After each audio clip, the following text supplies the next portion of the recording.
왕이 된 사울은 이스라엘을 블레셋의 지배에서 해방시키고 싶었습니다.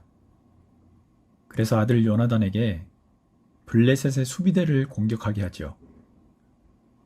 이들이 사는 지역까지 블레셋 군대가 주둔했다는 것은 이스라엘이 그만큼 블레셋의 강한 지배를 받고 있었다는 걸 말해줍니다. 선제 공격을 당한 블레셋은 곧바로 대군을 이끌고 보복 공격에 나섭니다.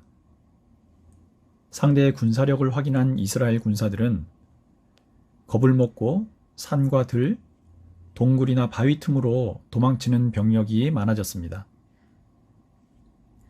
사울은 사무엘을 기다리다 못해 자신이 직접 하나님께 번제를 드리지요. 정치적인 권력은 이양받았지만 하나님의 뜻을 구하는 제사장직을 겸직하지 못하게 한 것은 왕으로서 겸손하라는 의미가 있었습니다. 왕으로 선택은 받았지만 이스라엘의 참 왕은 하나님뿐이라는 것을 잊지 말라는 뜻이었고요. 하나님 말씀에 따라 왕국을 다스리라는 의도였습니다. 그러나 사울은 그 질서를 무시했습니다. 결국 사무엘로부터 왕위를 빼앗길 것이라는 무서운 경고를 받게 되지요. 이제 14장에서는 본격적인 전투로 들어갑니다. 믹마스 전투라고 알려진 오늘 싸움은 두 진영 간의 힘의 차이가 너무나 컸기 때문에 사울과 그의 군대는 사실상 아무런 대책을 세울 수가 없었습니다. 사울은 하나님께 번제와 화목제를 드리고 나면 블레셋 군대가 하나님의 능력으로 인해 저절로 무너질 것이라 기대했던 것 같습니다. 그러나 이런 사울의 기대와는 달리 오히려 사무엘에게서 질책만 받았지요. 더구나 이 말을 남기고 사무엘은 떠나버렸습니다. 사울과 그의 군대는 아예 블레셋에 대항할 생각조차 하지 못한 채 베냐민 땅 게바에 머물고만 있었습니다. 이런 절박한 상황에서 그래도 이스라엘 군에 희망을 준 인물이 나타나는데요. 그 사람이 바로 사울의 아들 요나단이었습니다. 그래도 요나단은 이 전투의 승패가 군대의 숫자나 무기에 있지 않고 하나님께 달려있다는 사실을 깨닫고 있던 유일한 인물이었습니다. 6절입니다. 요나단이 무기를 든 젊은 병사에게 말하였다. 저 할례받지 않은 이방인의 전초 부대로 건너가자. 주님께서 도와주시면 승리를 거둘 수도 있다. 주님께서 허락하시는 승리는 군대의 수가 많고 적음에 달려있지 않다. 요나단은 이 병사 하나만 데리고 블레셋 진영으로 넘어갑니다. 8절에서 10절입니다. 요나단이 말하였다. 우리가 저 사람들에게로 건너가서 그들에게 우리를 드러내 보이자. 그때 그들이 우리에게 꼼짝 말고 서서 자기들이 올 때까지 기다리라고 하면 우리는 올라가지 않고 있던 그 자리에 그대로 선다. 그러나 그들이 우리를 자기들에게로 올라오라고 하면 우리는 올라간다. 이것을 주님께서 그들을 우리에게 넘겨주셨다는 징조로 알자. 일부러 적들에게 몸을 내보이고 블레셋 군인들이 우리가 거기로 갈 테니 꼼짝 말고 거기 있으라 이렇게 하면 제자리에 서고 반대로 이쪽으로 넘어와서 항복하라고 하면 올라갈 것이라는 말입니다. 이쪽으로 넘어와 항복하라는 말이 나오면 이것을 하나님께서 승리하게 하실 징조라고 여기겠다는 겁니다. 이렇게 적들의 진영 한복판으로 올라간 두 사람은 순식간에 블레셋 군인 20여 명을 해치웁니다. 겨우 두 사람에게 이런 일격을 당한 블레셋 군인들은 순간 사기가 떨어졌습니다. 싸움을 할 의지가 사라져버린 거지요. 14절과 15절입니다. 이렇게 요나단이 자기의 무기를 든 병사와 함께 겨릿소 한 쌍이 반나절에 갈아엎을 만한 들판에서 처음으로 쳐 죽인 사람은 20명쯤 되었다. 이때 블레셋 군인들은 진 안에 있는 군인들이나 싸움터에 있는 군인들이나 전초부대의 군인들이나 특공대의 군인들이나 모두가 공포에 떨고 있었다. 땅마저 흔들렸다. 하나님이 보내신 크나큰 공포가 그들을 휘감았다. 이때 이스라엘 군의 파수꾼이 블레셋 군대가 심하게 무너지는 모습을 보았습니다. 보고를 받은 사울은 자기들의 진영을 떠난 사람과 무기를 찾으라는 명령을 내렸고요. 요나단과 그의 병사라는 것을 알아냈습니다. 사울은 제사장 아히야를 통해 하나님의 뜻을 묻고 전투에 나설지 말지를 결정하려고 했습니다. 그래서 하나님의 궤를 가져오라고 명하지요. 그런데 이런 지시를 내리는 동안 블레셋 진영은 더 혼란스러워집니다. 전세가 확실히 유리해지는 것을 본 사울은 곧바로 하나님의 궤를 가져올 필요가 없겠다고 명합니다. 그러고는 모든 병사들을 이끌고 전투에 참여하지요. 자, 20절에서 22절에 나온 전투 장면입니다. 사울과 그를 따르는 온 백성이 함께 함성을 지르며 싸움터로 달려가 보니 블레셋 군인들이 칼을 뽑아 들고 저희끼리 서로 정신없이 쳐 죽이고 있었다. 블레셋 사람들 편을 들어 싸움터에까지 나왔던 히브리 사람들도 이제는 돌이켜서 사울과 요나단이 지휘하는 이스라엘 편이 되었다. 또 전에 에브라임 산간 지방으로 들어가 숨었던 이스라엘 사람들도 블레셋 사람들이 지고 달아난다는 소식을 듣고 모두 뛰어나와 블레셋 군인들을 뒤쫓으며 싸웠다.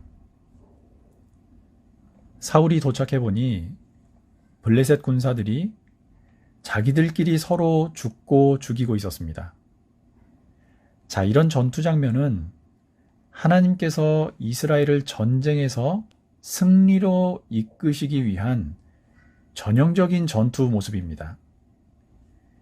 정신없이 서로 죽이고 있었다라는 표현에 정신없이 라는 말의 원어는 메후마인데요. 당황해서 울부짖으며 심하게 격동하는 상태를 말합니다. 5장 9절이나 11절에도 이 용어가 나왔는데 큰 환난 이렇게 번역되기도 했습니다. 21절을 보면 블레셋 사람들 편을 들어 싸움터에까지 나왔던 히브리 사람들이 돌이켜 이스라엘 편이 되었다. 이런 기록도 나오지요.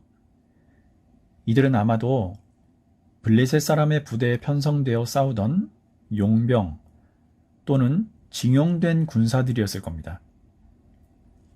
히브리인들이 이스라엘 편이 되었다. 이 표현이 조금 이상하게 들리실지 모르겠습니다. 그러나 본래 히브리라는 말의 뜻은 떠돌이, 강을 건너는 자, 발에 먼지가 묻은 자라는 뜻입니다. 이 말은 이방 민족들이 이스라엘을 경멸하듯 부르거나 집이 없이 떠돌아다니는 매우 비천한 계급들을 가리켜 부르던 말입니다.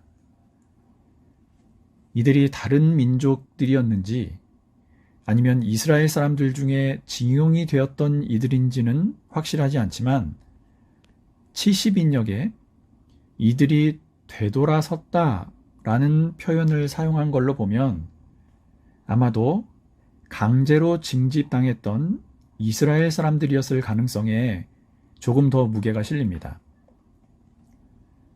이 히브리인들뿐만 아니라 블레셋의 병력을 보고 다른 지역까지 도망쳤던 사람들이 모두 뛰어나와 블레셋을 공격했습니다.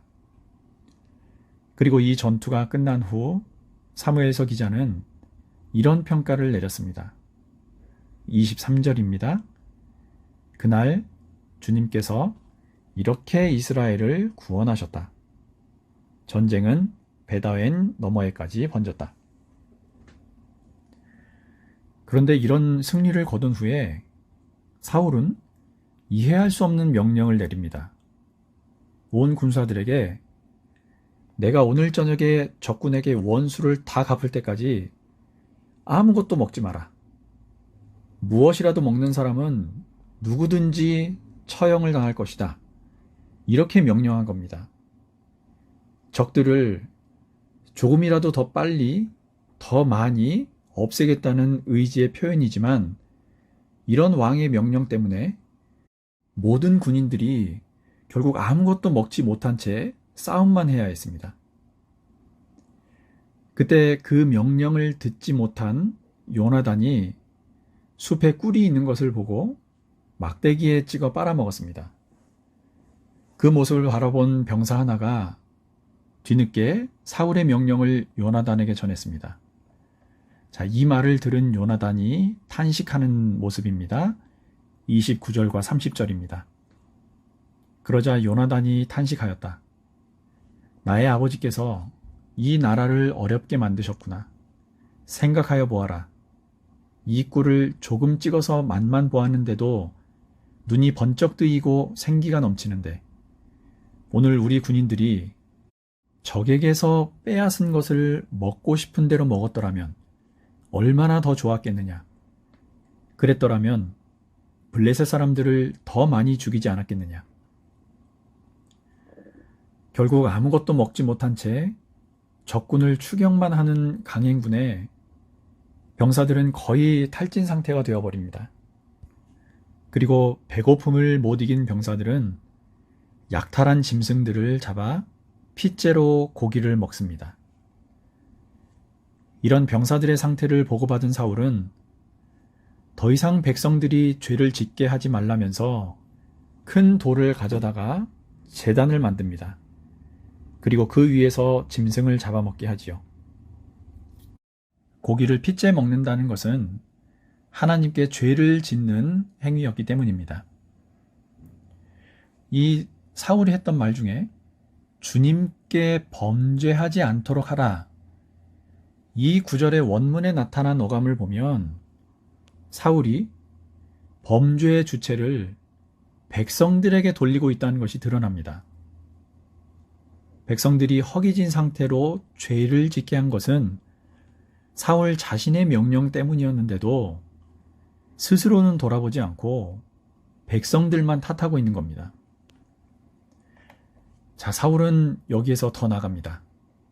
동이 틀 때까지 밤새 블레셋 군을 쫓아 모두 죽이고 말겠다는 겁니다. 사울의 이 말에 제사장이 제재를 가합니다. 먼저 하나님께 물어야 한다는 거지요. 사울은 제사장의 말대로 하나님께 물었지만 어떤 대답도 듣지 못했습니다. 그러자 무언가 잘못되었다고 생각한 사울은 백성들 중에 죄를 지은 자가 있어서 이런 일이 벌어졌다고 생각하고 지휘관들을 소집합니다. 그리고 그 자리에서 누가 죄인인지를 가려내겠다고 제비를 뽑습니다. 그리고 요나단이 제비에 뽑힙니다. 사울의 추궁을 받은 요나단은 막대기로 꿀을 찍어 먹었던 일과 왕의 명령을 어겼으니 죽을 각오가 되어 있다는 말을 전합니다. 사울이 아들 요나단의 말대로 그를 처형하겠다고 하자 온 백성들이 요나단을 살려주어야 한다고 호소합니다. 45절과 46절입니다. 이때에 온 백성이 사울에게 호소하였다. 이스라엘에게 이렇게 큰 승리를 안겨준 요나단을 죽여서야 되겠습니까? 절대로 그럴 수는 없습니다. 주님께서 살아계심을 걸고 맹세합니다. 그의 머리털 하나도 땅에 떨어져서는 안 됩니다. 그는 오늘 하나님과 함께 이 일을 이루어 놓은 사람이기 때문입니다. 백성들이 이렇게 요나단을 살려내어 그는 죽지 않았다. 사울은 블레셋 사람을 더 이상 뒤쫓지 않고 돌아섰고 블레셋 사람도 자기들의 본 고장으로 돌아갔다. 자, 이렇게 믹마스에서 블레셋과 치른 전투는 끝이 났습니다. 오늘 이야기에서 사울이 했던 말과 행동에 집중해 보시기를 바랍니다. 그리고 요나단의 것과 비교해 보십시오. 이 믹마스 전투 이야기는 사울이 얼마나 초심을 잃고 독단적인 결정들을 남발하면서 백성들과 아들까지 곤경에 처하게 했는지를 보여줍니다. 사무엘서 저자는 사울이 자신이 처한 환경과 상황을 지나치게 의식한 나머지 하나님을 의지하지 않는 범죄와 실수들을 끊임없이 저지르는 모습을 이렇게 보여주면서 한 사람의 믿음 유무가 곧 그의 행동 방식, 그의 인생을 결정짓는데 중요한 영향을 미친다는 것을 교훈하고 있습니다. 게다가 아무리 큰 권세를 가진 왕이라 해도 하나님의 대리자일 뿐이라는 겸손함에서 멀어지는 순간 그 권위나 권세가 더 이상 하나님 나라를 이루는 일에는 아무런 유익도 주지 못한다는 교훈도 함께 주고 있습니다. 그럼에도 하나님께서는 암몬을 무찔렀던 위대한 왕 사울이 아니라 오히려 하나님의 뜻을 먼저 분별하기로 결단한 전혀 뜻밖의 인물인 요나단을 등장시켜 이 전투를 승리로 이끌고 계시는 거지요. 그분의 나라와 의를 먼저 구하는 이들에게 하나님께서는 늘 도움과 피난처가 되어 주십니다. 남은 평생을 요나단처럼 인간의 권위나 권세를 두려워하거나 의지하지 마시고 오직 하나님의 뜻을 먼저 구하려는 마음으로 우리 인생의 영적인 전투를 승리로 이끌어 가시는 저와 여러분들이 되시기를 바랍니다. 이제 47절에서 52절에는 사울이 어떤 치적을 쌓았는지, 군사정책이 어땠는지, 그의 가계가 어떠한지 이런 것들을 보여줍니다. 다음 주에는 14장 47절부터 15장을 함께 살펴보겠습니다. 한 주 하늘의 은혜가 가득하시기를 예수님 이름으로 축복합니다.